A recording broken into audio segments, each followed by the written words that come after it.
Got quiet all of a sudden in here. Good morning. Good morning. Oh my goodness, it's really loud. Okay. Eddie, can you click off that? So Oh, much yes. to do. Only you. There. Okay. It's magic. It's a magical day. Good morning, everyone, both here in the sanctuary and on Zoom. I'm Reverend Brenda Negley. It's truly a wonderful day here in the neighborhood. And so it reminded me this morning, just a brief little side note. So most people know how I just love the birds in the morning and all those sounds. And I came across something that actually Reverend Judy DeRosa had mentioned to me, I think about 5 years ago. So I wanted to share that little tidbit with you. So she had told me once that the word for animals is derived from the ancient Greek word anima that simply means soul. I just wanted to share that with you today. So as a friendly reminder, if you have brought a phone with you and you're not sure if it's on mute or airplane mode or turned off, if you would please check that before we start. So let's get on with this. So do we have any visitors? Oh, and they just walked in, the two that I was happily expecting. So before we start with the two in the back, do we have, and it's kind of dark, so do we have any visitors? And I would like for, Joe Bull's going to bring you a microphone so that we can all hear you on Zoom as well.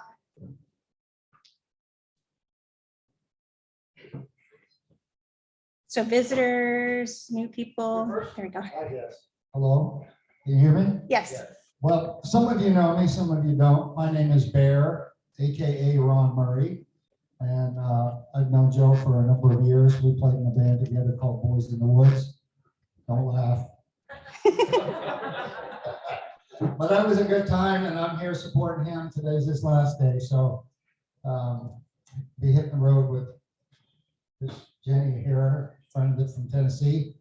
So of course I'll let him tell you about that. But I've been here before, so I've been kind of scarce myself lately, so I'm getting ready to make a move myself across Bass Lake to Oakhurst. So. Not quite his move. Thank you. Yeah. Welcome. Thank you, Barry. And welcome back to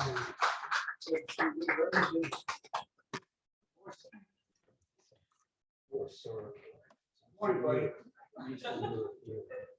Morning. You called me sir. It's on. You might need to go closer.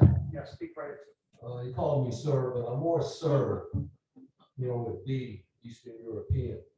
I'm Larry Cooperman. I've been here before, and what can I say? I'm a traveler. I'm a tumbleweed man, and I got caught up in the barbed wire of Oakhurst for about a year, and it became the meth capital of this area in my mind pretty quickly.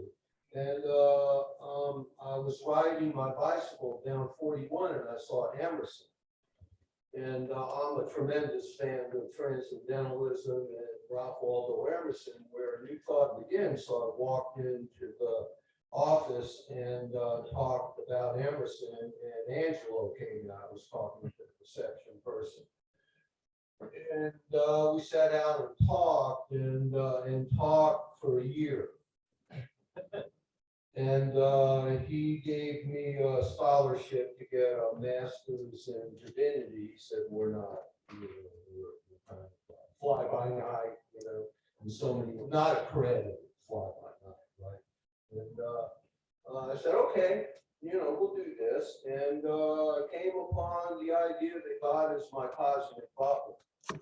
So I was working on that attitude in New Thought. So now I'm a pariah. But thanks for having me. Thank you. And I want to make sure I have the name right. Was it Myri? Huh? Your name? Your Oh, name? Larry. Larry. Larry. My hearing on that one. Thank you for being here today, Larry.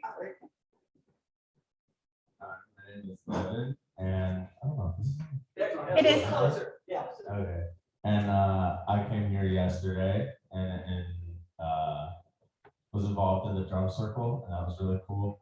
I know Brenda because I went to her house the other day and did some energy work with sound therapy, and that was the craziest thing I've ever been through. I've always been into that kind of thing, that kind of healing and everything. So when I found her, I knew I had to go, and my life has been quite different afterwards. Since yesterday, yesterday and the day before, and I'm actually going back Wednesday. Cool. So it was really great to be here. I was super moved by the music. I've always been very connected to music, so this was big for me. I wish I could do it every day. Thank you. Your name? Devin. Yeah, thank you. Thank you, Devin. I'd like to do it every day too. Oh, sure. I'm Devin's mom. I felt like Devin just now. My name's Jennifer. My husband and I have come to this place for, I don't like to call it a church because it's so much more, but center. Yeah, we've come here off and on for years and years, but every time we're a visitor again because it's been so long. But whenever anybody asks me, where do I go? To go to church, I always mention this place because this is in my heart where it's at. So we're back again. Thank you, Jennifer. All right, I see Jenny's here. Hi, Jenny. Hi.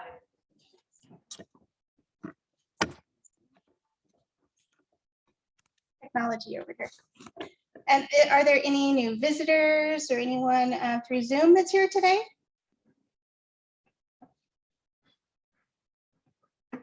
I don't think so. All right, but next time there will be. All right. Thank you for joining us here today. It's nice to see all of you. For everyone that is here, in the seat in front of you is the Positive Living Center Beliefs chart. It's like a little rectangular piece here. The prayer protection and the offertory prayer can be found there. And if you want to use this during our service today for reference, now you know where it's located. And you may also take this home with you as a thank you for joining us today, if you're interested. All right. So today is April 10th, 2022 already. It's gone by fast already. And this is the year of creating a healthy lifestyle. Our themes of the month for April are endurance related to physical health, harmony related to mental health, and love related to spiritual health. So that's the update on that. And now one of my favorite parts is meditation is coming up.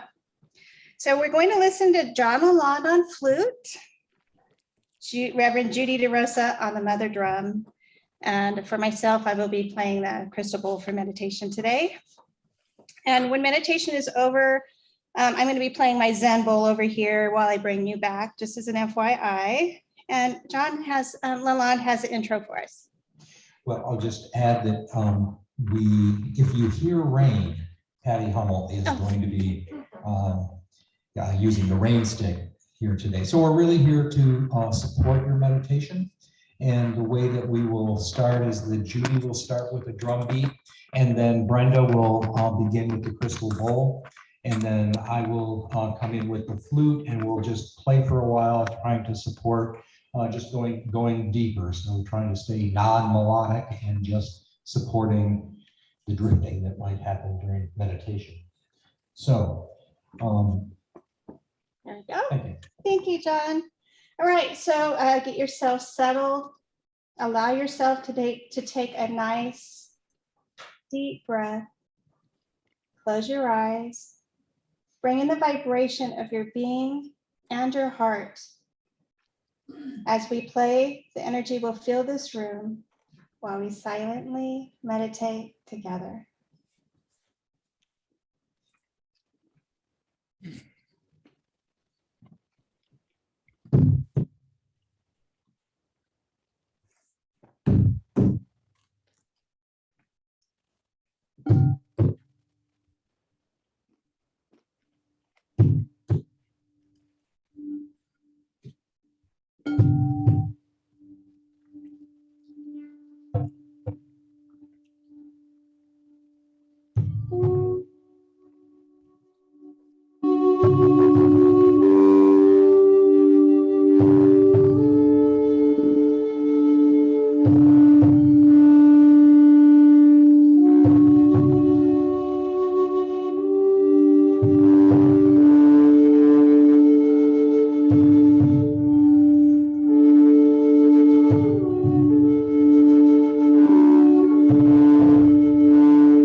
Take your time. Get back into your body.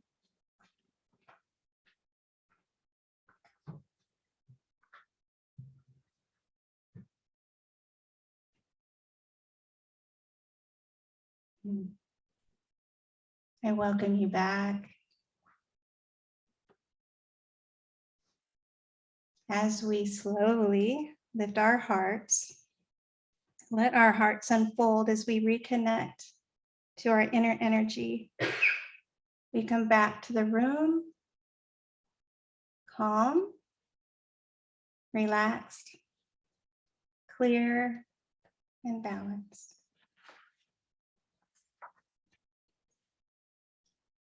Thank you, John Lalonde, Reverend Judy DeRosa, and Patty Hummel for that. I know I had a lot of fun.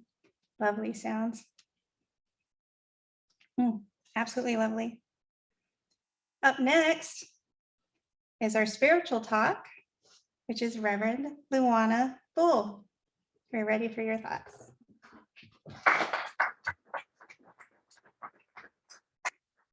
Thank you, Brenda. Good morning, good morning. Good morning. Oh, hold on. There might be a little adjusting to do. Here we go. There we go. All right. Okay. I was reminded that our spiritual thought is to be personal. It's to be a little tidbit, and it's to be 5 minutes. So I'm going to go ahead and share with you today that love, harmony, endurance. They sound like three things, but for me, they're one. And what I mean by that is that love is patient and kind. And to be loving, we get to be forgiving. And it takes fortitude to hold that space of connection through everything, through all that goes on. To hold that connection for a family as a matriarch or a patriarch. I've been blessed to hold the connection in my office with my colleague. We say there were two parts of one great mind. And she's retiring next Friday after almost 20 years. And a young man has started, and we're making new connections on how we're going to work together until I pass the baton to him and retire. And we are all holding our connections and being true to our connections as we endure COVID, as we endure pain, as we endure injury, as we endure change.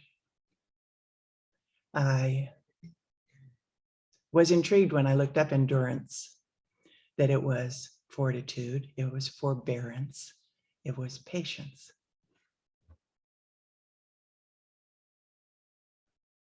Love is patient, love is kind, does not envy, does not boast, is not rude, is not self-seeking, is not easily angered, keeps no record of wrongs, does not delight in evil, rejoices with the truth, always protects, always trusts, always hopes, always perseveres. Love never fails.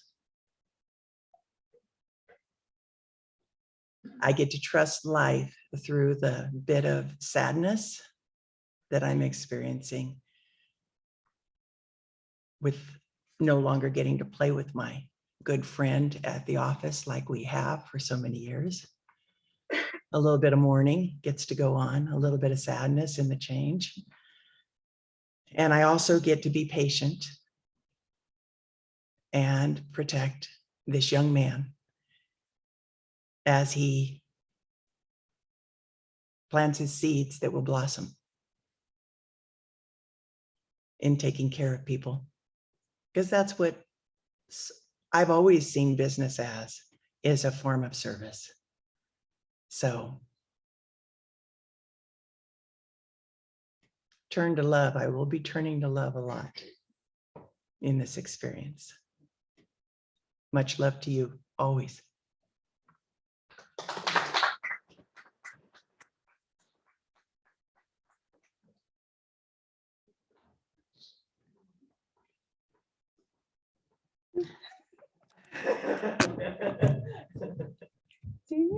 Okay. Oh, thank you, Reverend LJ. I love the terms you reminded us about love. And I look forward to the fact that you can visit with your coworker even after she retires. Well, I'm really. All right, so now we are going to welcome our musician for today, which will be Joe Nelson. This will be possibly the last time in a while that you come visit to play again. He'll be moving. So we'll look forward to hearing you today. Howdy. I'm practicing up for Tennessee.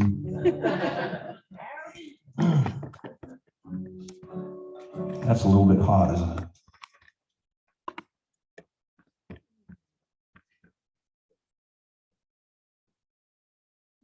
It's all right. Where'd my microphone go? It's plugged in there. We can hear you. I'll just stand back from it. So,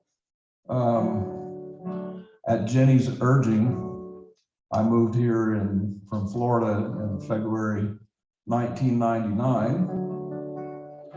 And you guys have had to put up with me for 23 years. And you can lay the blame for that squarely at Jenny's feet. And I sang for PLC the first time on May 9th of 99. That was the day before my birthday. And when Jenny flew out and helped me drive out here, and now she flew out and she's going to help me drive back. So Jenny giveth and Jenny taketh away. It's kind of cool that today is Marilyn's birthday.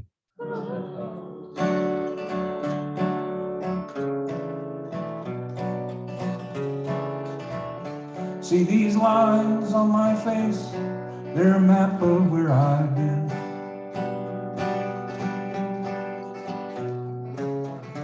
And the deeper they are traced, deeper life has settled in.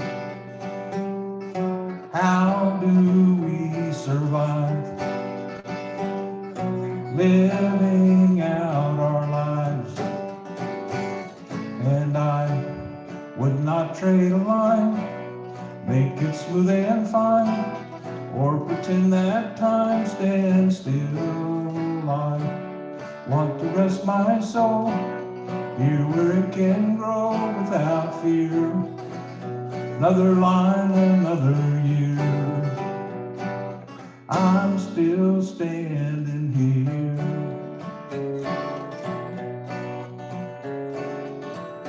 See these marks on my skin, they're the lyric of my life.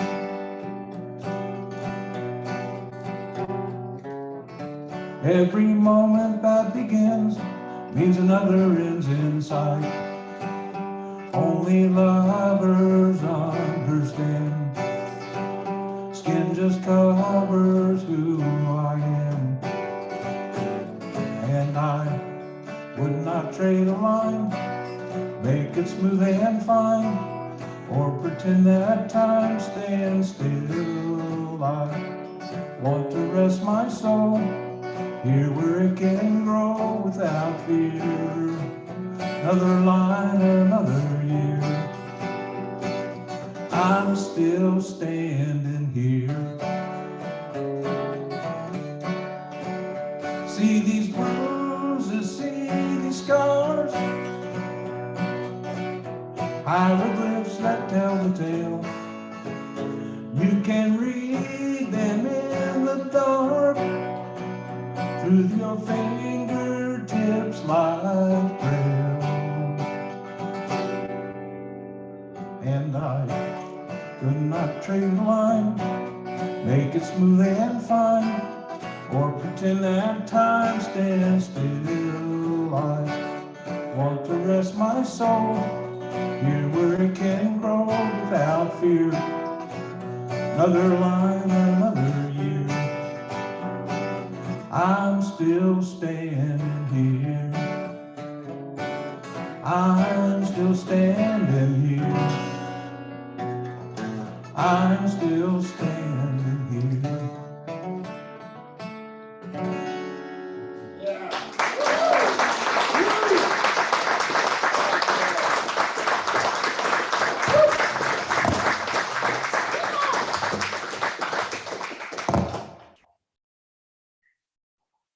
Woo! Yeah, Joe, I adore that song choice for today. Thank you. And happy adventures with your new travels in Tennessee. Oh, yeah. And up next, oh, that stuff is really good. That was a great song. All right, here we go. Our wonderful speaker for today is our very own, coming up next, Reverend Bob Hand.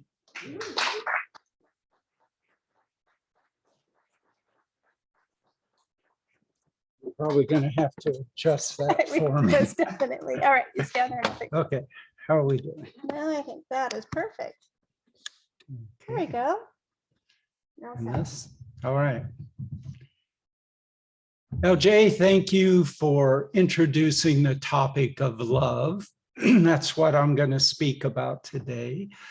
Only I'm going to speak about divine love specifically, a very confusing topic for me.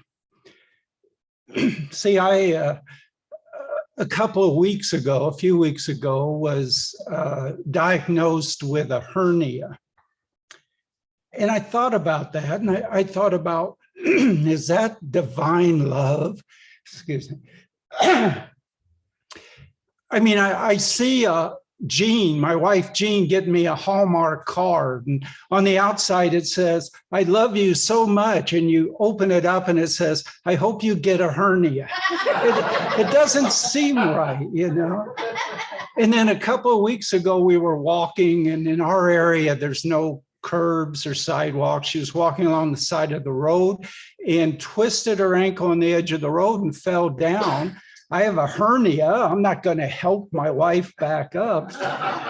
It ends up she broke her leg. She broke the top of the femur, and it's a clean break. The operation went fine. She's doing well. Hi, Jean. She can't get out though. And it's like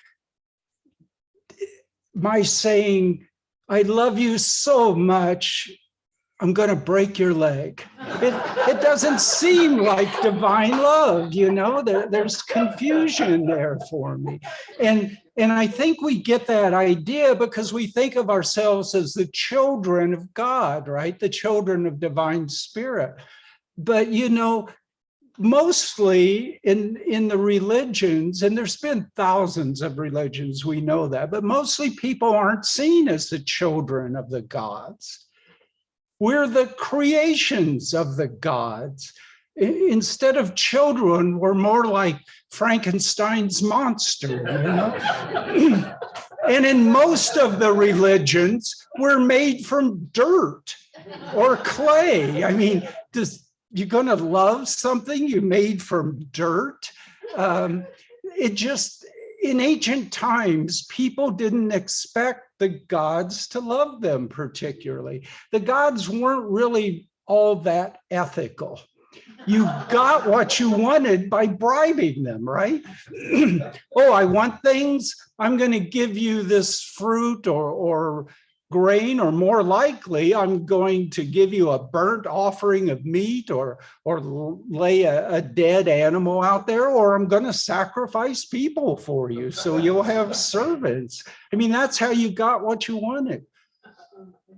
Or a god said, you know what, there's a monster over there, a horrible, terrible, deadly monster. You go kill him for me, and then I might give you something that you want. The gods just didn't seem to love people. And in fact, sometimes they seem to downright hate people. I mean, look at Noah and the ark. excuse me, Yahweh from the Old Testament decided that people weren't really very good. So he's going to kill all of them. Now, eventually he relented with Noah and a half dozen of his family members, but he drowned them. I mean, he didn't just even snap his finger and they're gone. They had this horrible death of drowning. And in Babylonia, it was even worse. The story in the Old Testament actually comes from a very similar story from Babylonia, where there was a Noah type man. And word for word, almost it's the same story, except one part's very different. The gods didn't decide to kill people because they were bad. They decided to kill them because they were too noisy. Literally, the gods just couldn't rest because of all of the noise the people were making. I mean, this is like the parents are in the living room and the kids are in the bedroom making a bunch of noise, and the father yells out, "You kids be quiet or I'm going to come back there and murder every one of you." Is this divine love? I don't know. It's kind of confusing. And these stories of God's killing people, great numbers of people. If you've read about that at all, it's all over. Even among the Chiricahua Apache, the Great Spirit actually drowned most of the people because they didn't worship him correctly. So it's very difficult to figure out where our idea of God or divine spirit loving us, where does that idea come from? In the Old Testament, in the King James Version, there's about 950 pages of the Old Testament. I think it's in 39 books, like the book of Genesis, the book of Exodus. I used a concordance to look up love. There is one quote, 950 pages. There is one quote that says God loves people. And that quote in Proverbs is something like, "Those who God loves, he corrects." Or in other words, he disciplines you if you love him. Not really kind of unconditional divine love. Now, the New Testament's better. I wouldn't say it's good. 200 and some pages of the New Testament, the King James Version. There are 4 lines that I found using the concordance that said that God loves people. 4 lines in 200 pages. So again, where do we get this idea? I've looked at it some. I think where it came from is for centuries and centuries, people obeyed God out of fear, right? You had to be a God-fearing man, because if you didn't do what God said, you're going to burn in hell for eternity. But after a while, obeying because of fear gets a little old. Now, we have some, as Angie calls them, lapsed Catholics, and some people from other very strict Christian religions who, as I've talked to them, have said, they got kind of tired of this guilt trip of you have to be good or you're going to have this horrible punishment for eternity. And I think our societies change, particularly I'm talking in the Western worlds. But, used to, if somebody was doing something bad, the town took them out into the field and stoned them to death. Everybody participated. And if you stole something, your hands were chopped off. I mean, you had little children who were purposely, poor children, blinded or mutated in some way so that they would be better at being beggars. Public hangings and head chopping off, guillotines, those were public celebrations. You brought the family out. Oh boy, it's hanging day. We're all going to go out and watch it. In the beginning of the Civil War, people dressed up in their finest clothes, got on their carriages, brought picnic lunches, set up on the hills and watch the battle of everybody killing each other. This is what our societies were like. And as we became a little more gentle, at least we tend to hide the killing a little better most of the time, we wanted that in our gods as well. And so the idea of God loving us got, I think, promoted more. Well, surely you're going to obey your father, the Father, because he's only telling you to do these things because he loves you so much. So is divine love real, or is divine love a sales pitch to get us to obey God? And as we think about that, let's think about divine love. And is divine love like human love? I mean, if there's divine love, is there divine hate? And when you look at the world, it doesn't really seem that way. I mean, I was thinking about this. We see a deer. Oh, he's so cute. He's such a gentle creature. And he's attacked by the mountain lion, and the deer gets away, and we're thrilled. Yay, well, the mountain lion may starve, but this cute little deer got away. But in nature, if the deer gets away and the mountain lion starves to death, that seems to be okay. But if the mountain lion gets the cute little deer and kills it and eats it, so the deer dies and the mountain lion lives, well, that's okay too. So is divine love this equal thing, or is it really just divine neglect? To look at this further, I think we have to determine how can we really know things spiritually. And to look at that, I want to tell you about Kurt Gödel. Kurt Gödel was one of the greatest mathematicians ever.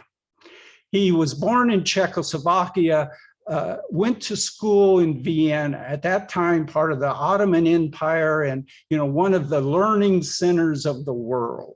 He studied mathematics and became virtually a genius at it. He eventually, when the Nazis took over, he moved to America. At Princeton Institute, he was a close friend of Albert Einstein, helped Einstein not develop relativity theory, but really explain the mathematics of it, because he was so good at that.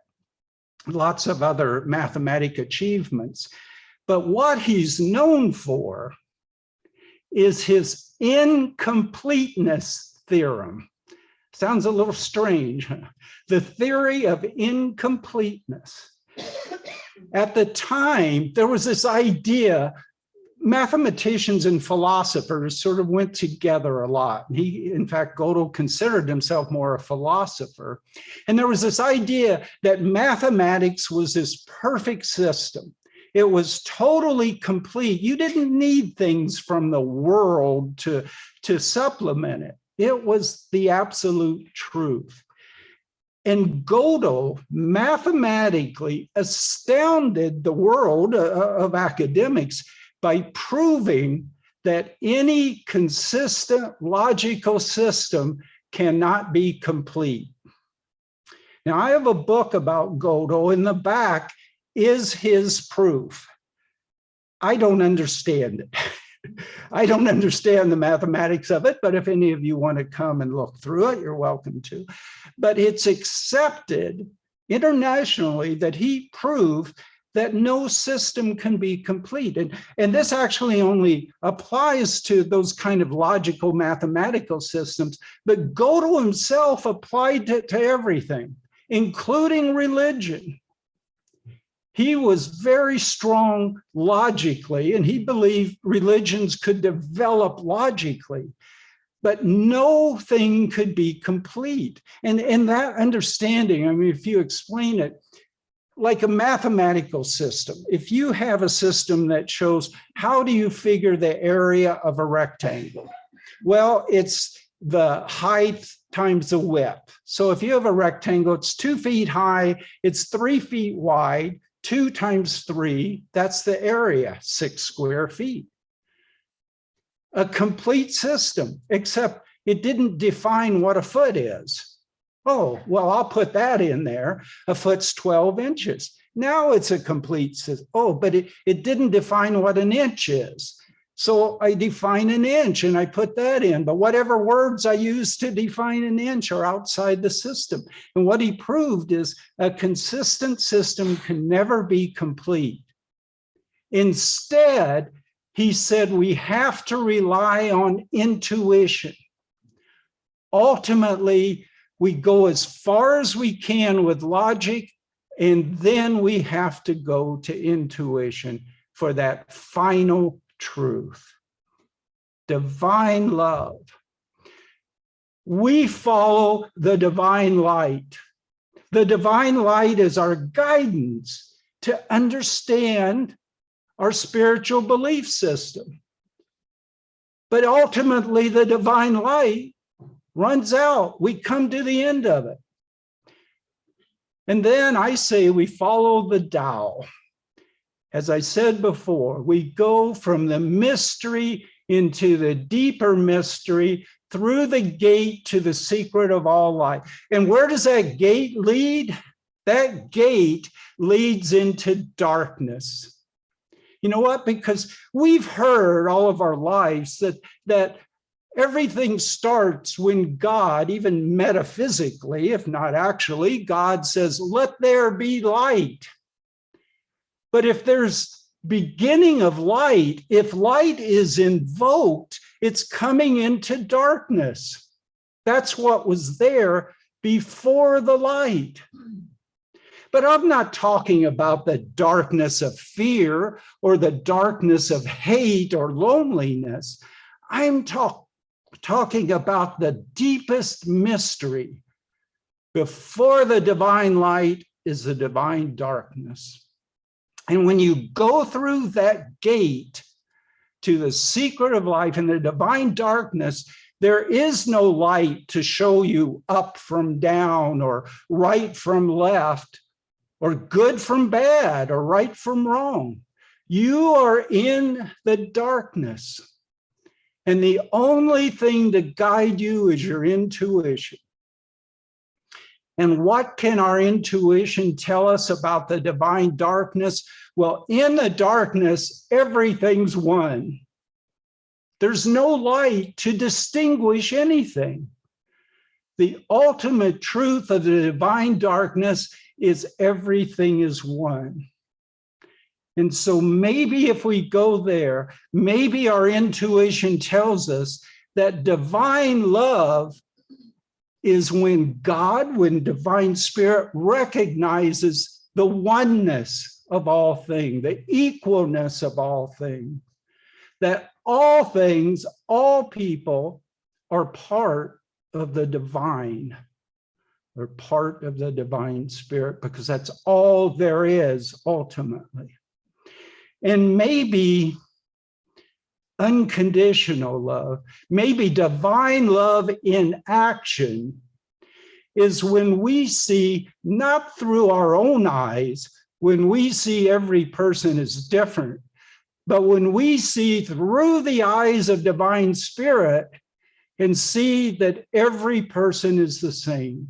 Every person is one with us, and that's divine love. And maybe when enough of us have the fortitude, have the endurance, have the courage to go from the light through that gate into the divine darkness, and we start seeing each other through the eyes of divine spirit, we start seeing the oneness of all, then maybe that oneness, that true divine love will spread from us out into the world, and joy and peace will truly reign. Namaste.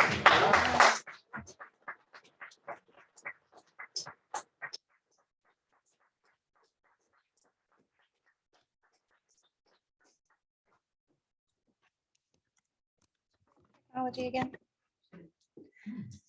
Wow. I'm sitting over here and I'm thinking may have been able to do a better intro for Reverend Bob Hand. I think it would have been something like this. I introduce Reverend Bob Hand to you today, our speaker, comedian extraordinaire. He will share his history, loving injuries, celebrations, true divine love, science and math, and ultimate wisdom. So thank you, Reverend Bob Hand, for today. That was truly lovely. It was wonderful.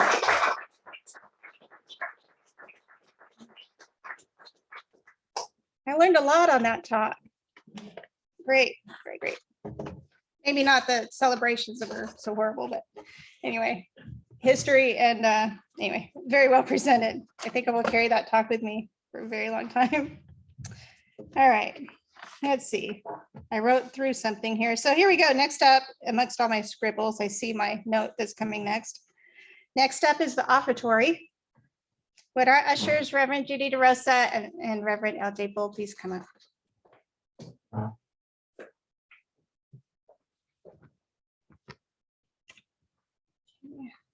We'll stay here.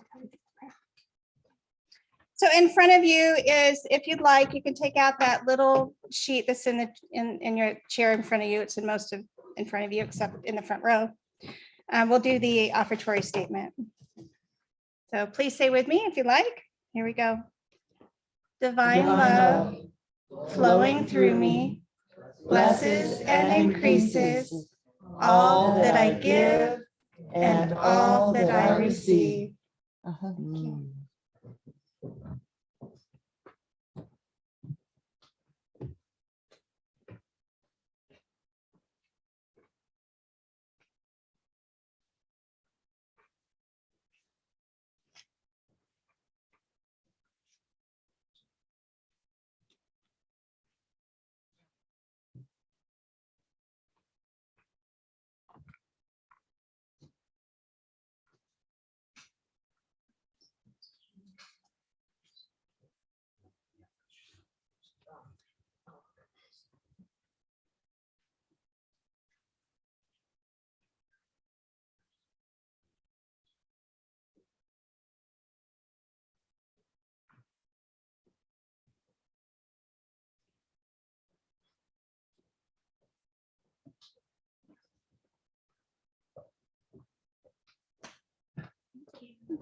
you.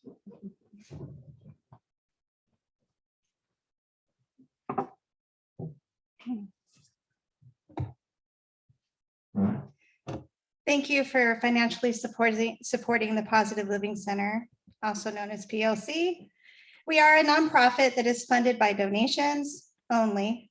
Your generosity of spirit continually brings the power of love and the ability to transform lives and build community.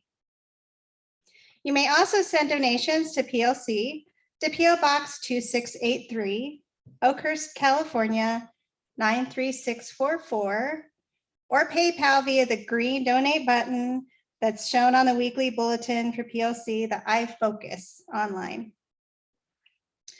Now it is time for announcements. If you're in the sanctuary, we'll have Joe Bull. Oh, yes, Sandy. Oh, one second. Yes, go ahead. Oh, Sandy, did you have something to say? Yeah, I've got some announcements. Okay. Joe, do you have that microphone still? I do. Okay, and then, yeah, so we'd love to hear your announcement. Okay, to start with, we're going to have our annual meeting will be on the 24th. Sunday of the month. And as always, it'll start immediately as soon as the service is over. So if you'll just plan on staying a little longer, we'll make it as fast as we can. But it's a good time to check up on what we've been doing. Hear some of the plans, meet some of the ministers, the board, that kind of thing. I want to take a moment to thank Joe for all of his service over the years. His music has been with us forever, and he was also the director of music for us for many, many, many years. Thank you, sweetie. 6 years. We appreciate it. Good to have Jenny here today. That is so exciting. Good to see you. So everybody get a hug from her while you can before she goes back to Tennessee. Now this one is very important. It's about one of ours who I had the privilege, he went to Emerson, and then I had the privilege of doing his last 4 classes. He's an exceptional person, as all our staff is. And I'd like today to introduce to you the Reverend Joe Bull.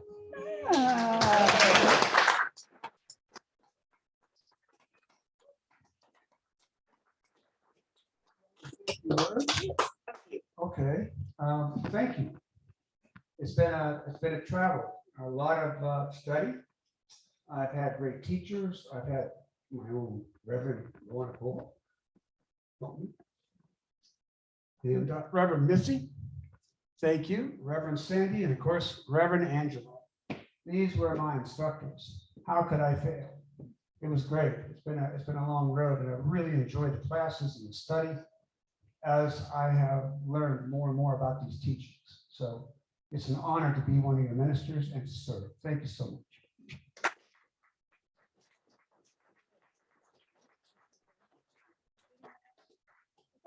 Oh, are there any more announcements in the sanctuary? Any? Just a reminder about if you're not receiving the weekly email, iFocus email, please don't hesitate to give me your email address.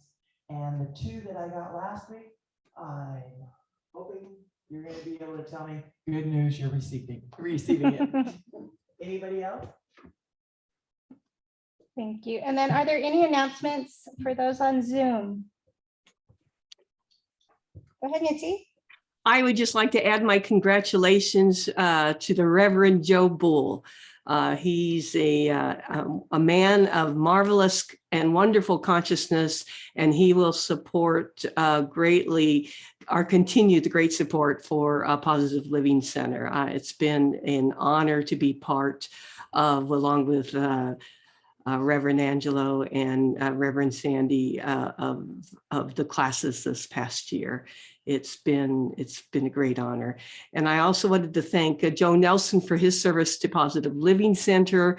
If I don't know if some of you remember, but at the beginning of the pandemic, he volunteered with his truck to help any of those that needed help during the pandemic and during the evacuation for the wildfires and stuff. So he was a great help in the community, and I want to wish him well on his journey and the love that he has given to the community through that, his service, and through his wonderful music and the consciousness that he brought with that. So.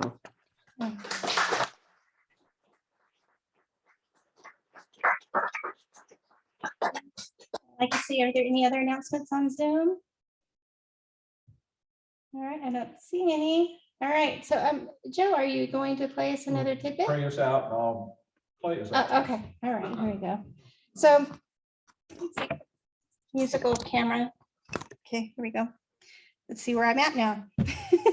Okay.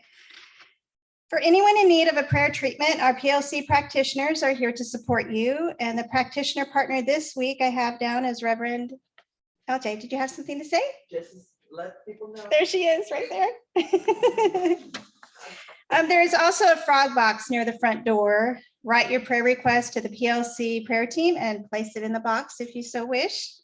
And also, if you're looking for prayers for yourself or someone else, please contact practitioner Joe Bull. Oh, sorry, Reverend Joe Bull. He will put those prayers out to the prayer team, church practitioners and reverends. And his contact information can be found on the PLC newsletter, iFocus.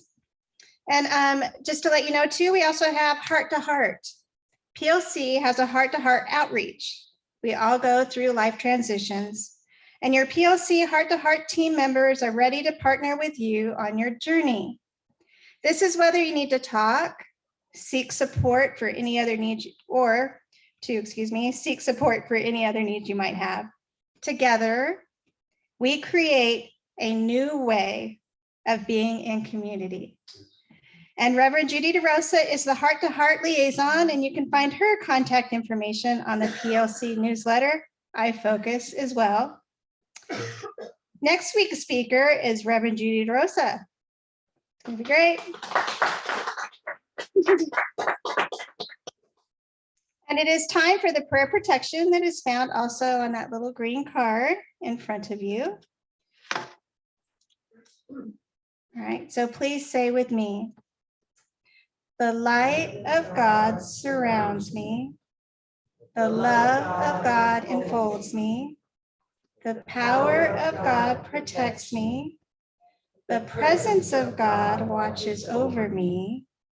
The energy of God is me. Wherever I am, God is, and all is well. So Reverend Sandy, would you come up for the closing prayer?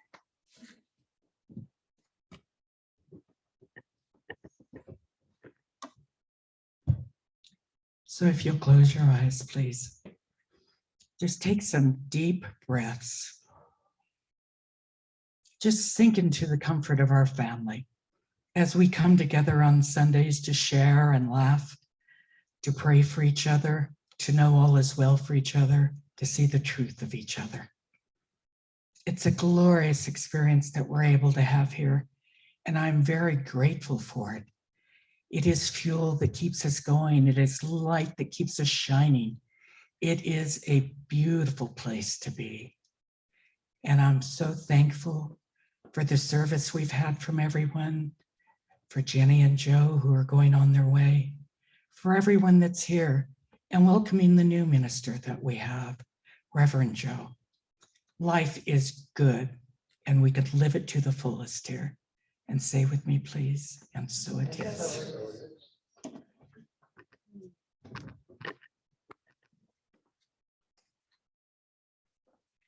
Thank you, Reverend Sandy. We all thank you for joining us today at the Positive Living Center, and it's been so wonderful to see new faces today. Thank you for being here today. And so Joe, you're going to be playing something?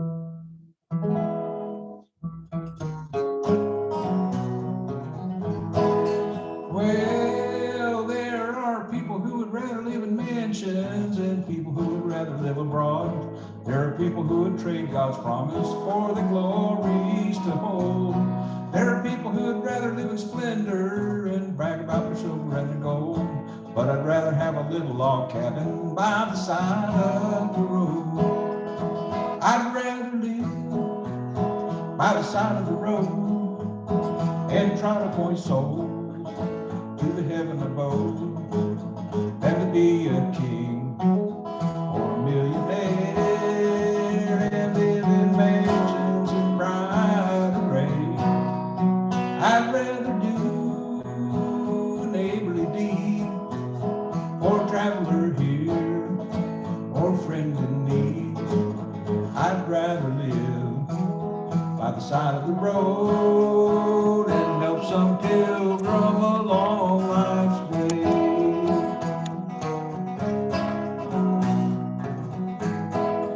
Well, I'd rather have a cabin by the roadside with the pilgrimage of man is passing by, help to point some soul to Jesus in that city on high.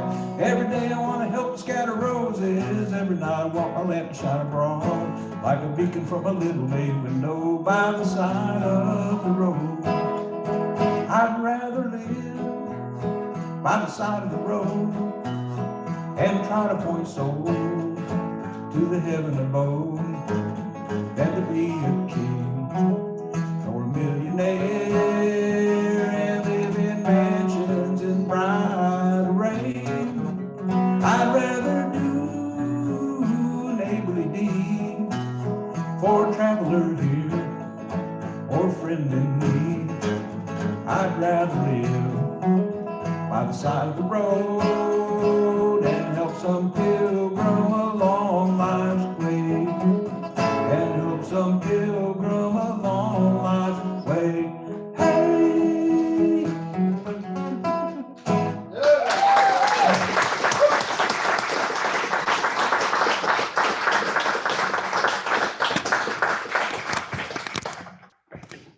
Oh, thank you for that. Ready to dance? So go out today, share the kindness and love that flows in your heart. And I look forward to seeing you all next Sunday.